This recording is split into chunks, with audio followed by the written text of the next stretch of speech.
سامعین آپ کے پیش خدمت FRN روحانی وظیفے کی طرف سے پھر آپ کے لیے ایک ویڈیو پیش خدمت ہے، بے برکتی ان کاموں سے ہوتی ہے۔ تو 10 میں آپ کو بتا چکا ہوں اور 10 یہ پھر آپ کی پیش خدمت ہے، اور یہ 50 باتیں ہیں میں نے پیچھے بھی آپ کو بتایا تھا، اور میں اس ویڈیو میں بھی بتا رہا ہوں۔ اس کو یاد رکھنا اور ان ولیوم کو آپ شروع سے اور آخر تک ضرور دیکھنا، کیونکہ یہ 50 باتیں ایسی ہیں کہ گھر کے اندر ہم نے اگر کری تو بے برکتی ہمارے گھر کے اندر ہوتی ہے۔ ہم کتنی کمائی کریں، کتنے ہی پیسہ گھر کے اندر آئے تو بے برکتی ہوتی ہے، اس کو ہمیں ایسا محسوس ہوتا ہے کہ ہمیں احساس ہی نہیں ہوتا کہ ہم جب یہ کام کرتے ہیں تو گھر کے اندر ہمارے برکت نہیں ہوتی، اور جب اس کام کو ہم کرنا بند کر دیں گے، اپنے گھر کے اندر تاکید کر دیں گے اور بتا دیں گے، بچوں کو بتا دیں گے، گھر میں بیوی کو بتا دیں گے کہ اس کام کو نہیں کرنا، تو انشاءاللہ آپ کر کے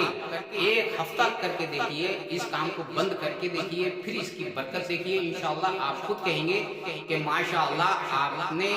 اور روحانی وظیفے نے FRN روحانی وظیفے نے بہت ہی عمدہ اور بہترین ہمیں باتیں بتائیں اور وظیفہ بتایا۔ انشاءاللہ ہمارے گھر کے اندر برکت نازل ہوئی، چار چاند لگ گئے اللہ کے رب پاک ذات کی دعا سے، اس رب کریم کے کرم سے انشاءاللہ ہمارے گھروں کے اندر برکت نازل ہو جاتی ہے۔ آئیے ہم بتاتے ہیں وہ 10 باتیں کیا ہے جس سے ہمیں گریز کرنا ہے۔ سب سے پہلے تو ہم نے اس کام کو چھوڑ دینا ہے کہ جیسے کہ کسی بھائی نے کہا کہ جھوٹی قسم کھا، جھوٹی قسم کھا لینا کوئی بات ہے، اور اس کے بعد اس نے سامنے اگر کوئی بات آئی تو جھوٹی قسم کھا لی کہ واقعی اور تھی بات غلط اور ہم نے اس میں جھوٹ بول دیا، تو یہ بھی ہماری بے برکتی کا باعث ہے۔ تو اس لیے ہم نے اس سے گریز کرنا ہے۔ اور دوسرے جیسے کہ باتھ روم کے اندر برہنہ رہتے ہیں اور برہنہ ہو جاتے ہیں اور اس کے بعد آپ پیشاب کرتے ہیں، تو باتھ روم کے اندر آپ نے پیشاب کرنا، برہنہ ہو کر ننگے ہو کر پیشاب کرنا، کوئی بھی خواہ بھائی ہو یا بہن ہو یا کوئی بھی خواہ، کوئی بھی اگر یہ کام کرتا ہے تو یہ بھی ایک گھر کی بے برکتی کا باعث ہے۔ تیسرے باتھ روم میں کھڑے ہو کر پیشاب، یعنی کہ کھڑے ہو کر پیشاب کرنا، یہ بھی ایک بے برکتی کا باعث ہے۔ اور چوتھے بغیر ہاتھ منہ دھوئے آپ نے جو ہے کھانا کھانا، یعنی کہ بنا ہاتھ دھوئے ہاتھ نہیں دھویا، اور اس کے بعد آپ نہ تو ہاتھ دھویا اور نہ آپ نے دسترخوان لگایا، تو آپ نے کھانا کھانے کے لیے بیٹھ گئے، تو یہ بھی ایک بے برکتی کا باعث ہے، کیونکہ سنت رسول کو آپ نے زندہ نہیں کیا، سنت رسول کو آپ نے چھوڑ دیا۔ آئیے اب پانچویں بات بتاتے ہیں، جیسے کہ حد سے زیادہ سونا، زیادہ تر آدمی سوتا ہے تو وہ بھی ایک بے برکتی کا باعث ہے۔ چھٹے کھڑے ہو کر بالوں کو کاٹنا، یعنی کہ کنگھی کرنا، کھڑے ہو کر، جیسے کہ آج کل تو پورے اور بڑے بڑے شیشے لگائے جاتے ہیں گھر کے اندر فیشن کے طور پر، اور اس میں کھڑے ہو کر کے بال کاٹے جاتے ہیں ماں اور بہنیں، اور زیادہ تر میں نے دیکھا ہے کہ بھائی لوگ بھی کھڑے ہو کر ہی بال کاٹتے ہیں، کنگھی کرتے ہیں، تو یہ بھی ایک بے برکتی کا باعث ہے، ایسا نہ کریں، اس سے گریز کریں۔ اور ساتھ میں ماں باپ کا نام لے کر پکارنا، یہ بھی ایک بے برکتی کا باعث ہے، کیونکہ بے ادبی ہے، اور احترام بزرگوں کا کرنا ہمارا یہ فرض ہے، ہم احترام نہیں کرتے بزرگوں کا، تو یہ بھی ہماری بے برکتی کا باعث ہے، کیونکہ ہم نے ماں اور باپ کا احترام کرنا ہے، عزت اور افضائی کرنا ہے۔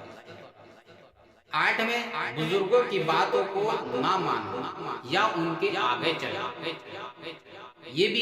ایک بے برکتی کا باعث ہے، کیونکہ ہمارے جو بزرگ ہیں وہ جب کوئی بھی بات بتاتے ہیں یا کچھ بھی بولتے ہیں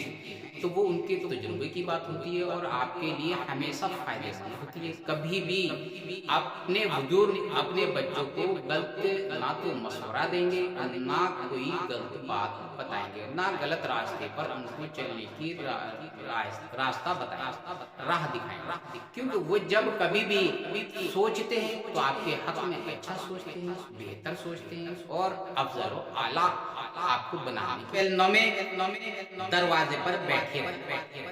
آپ نے جو ہے جیسے کہ آپ دروازہ کھولا، مین گیٹ کھولا اور میں نے دیکھا ہے کہ گیٹ کے اوپر بیٹھ جایا کرتے ہیں، کافی دیر تک بیٹھے رہتے ہیں، یہ بھی برکت کا باعث ہے۔ اور 10ویں نماز یعنی کہ اذان ہو گئی اور نماز میں سستی کرنا، کاہلی کرنا اور وقت کو بتانا، یعنی کہ وقت بے وقت نماز کو پڑھنا، نماز سے گریز کرنا، یعنی کہ اس سے اس طرح سے کہ اذان ہو چکی ہے، ابھی دیکھا گھڑی میں ٹائم دیکھ رہے ہیں کہ ابھی 15 منٹ رہ گئے، ابھی جماعت میں 20 منٹ رہ گئے، باتوں میں لگ گیا، دھیان رہا آپ کا، دھیان پٹ گیا اور ذہن سے وہ بات نکل گئی تو آپ کی نماز کا وقت قضا ہو گیا، آپ کا پھر دھیان کرو نماز کا وقت کافی ہو گیا، نماز نہیں پڑھی،